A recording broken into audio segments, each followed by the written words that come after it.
DJs back at you with yet another DJs BrewTube beer review, and tonight, what do we got for you? We got a canned beer. I'm the canned beer man, as you know, especially when we got hoppy beers. They keep the beers fresh, they keep them tasting magnifique. Yes, a little French. I don't do French, but I do Spanish, as you know, when I go loco, not local. Anyways, Oskar Blues Brewing Company in Lyons, Colorado. Tonight we got the good night for you, or good night, however you want to say it. Why? It used to be called Gordon, but now it's good night. Why is it not called Gordon anymore? Because Gordon beers no likey when you take their name Gordon, so they take a lawsuit and send it after a smaller brewery so you can have their kind of meh craft beer. I'm not a Gordon Beers fan. Sorry guys, if you like them, hey, more power to you. Glad you're drinking at least a kind of craft beer. Anywho, what do we got in style here? This is Imperial Red slash kind of double IPA. It's a really mega hoppy red, and it's a year-round serving.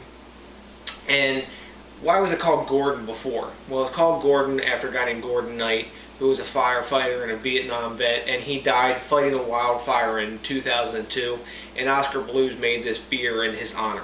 So that's a pretty cool thing. It was nice when they could call it Gordon, but now they call it Goodnight. Well, cool anyway too. So 8.7% alcohol by volume, 60 IBUs. So let's get this bad boy in the glass because I'm right thirsty. We've got to have the workout in and get a little muscles on, and now trying to pump my beer muscle. So, oh, we don't need a bottle opener. Why? Because it's in a can, and oh, before I crack it, what's on the bottom? Oh, the canned on date, so I know it's fresh.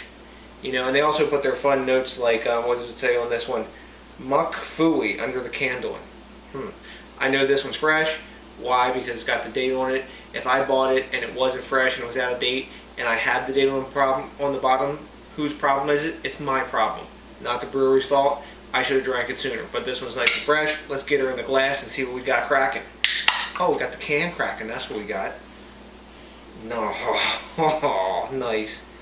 Wow, look at this, guys. Man, lovely, lovely beer. I love that about cans too. You get that little hit off the top, and it's not bitter. Why? Because when they can beers, the top of it's actually hanging off to the side. A canner flips it over and crimps it onto the top permanently. So you don't have that bitter taste on the top because there's no foam like gets trapped under the crown on a glass bottle. Anyways, enough of that packaging geek stuff. So, wow, this one's hazy. I don't know if it's chill haze. Let me wipe it off before I tell you guys that because you'd be on me about it. Hazy, we got about a finger and a half of really tight, nice khaki bubbles on this one. Active bubbles below the surface. And that's pretty damn decent for an 8.7% beer. Really nice head. Already getting some glass lacing as I turn this one. A little bit of alcohol lace. You expect that at this high of alcohol volume.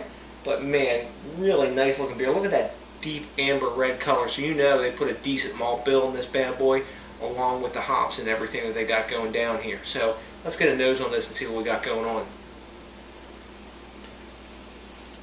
Man, that's hoppy. Man, we got citrus. We got some pine. We got the, you can smell the malt, sort of a little bit of bready malt sweetness in the background like you would get with a red. A little bit of floral too, man. They got a lot going on in this beer. This is a big, and I hope the flavor follows with the nose. The reviews I've read it does, but let's see, get a taste on this. I'm excited about this one.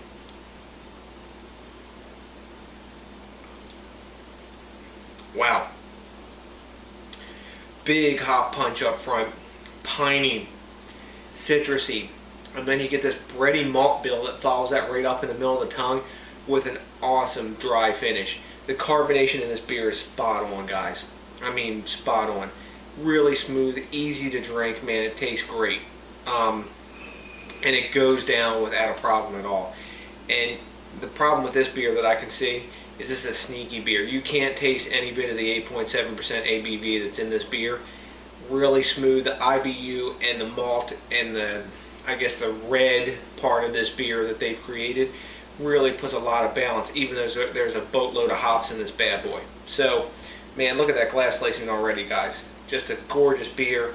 Really tasty. I'm digging this brew. So, What do the other guys think about it? Well, Rate Beer is giving this a 99. There's only 100 points on the scale, guys. Beer Advocate's giving this a 92. And that's super high for their stingy asses. And I'm going to give this one an A, and I'm going to give it about a 93 on my scale. Really, really solid beer. I would definitely drink this again. I don't know if my mate Johnny's had this one. I'm going to ask him and see if he hasn't. If you guys see this beer, buy it. You will not be disappointed. And I usually don't like reds, but this really isn't a red. This is like an Imperial IPA red, or red meets double IPA. But anyways, guys, as always, remember, think globally, drink locally. Let's support that craft beer movement, and man, keep these guys making phenomenal beers like Goodnight or Gordon, whatever the hell you want to call it, just like this one, guys. Until the next time, that's a big peace out.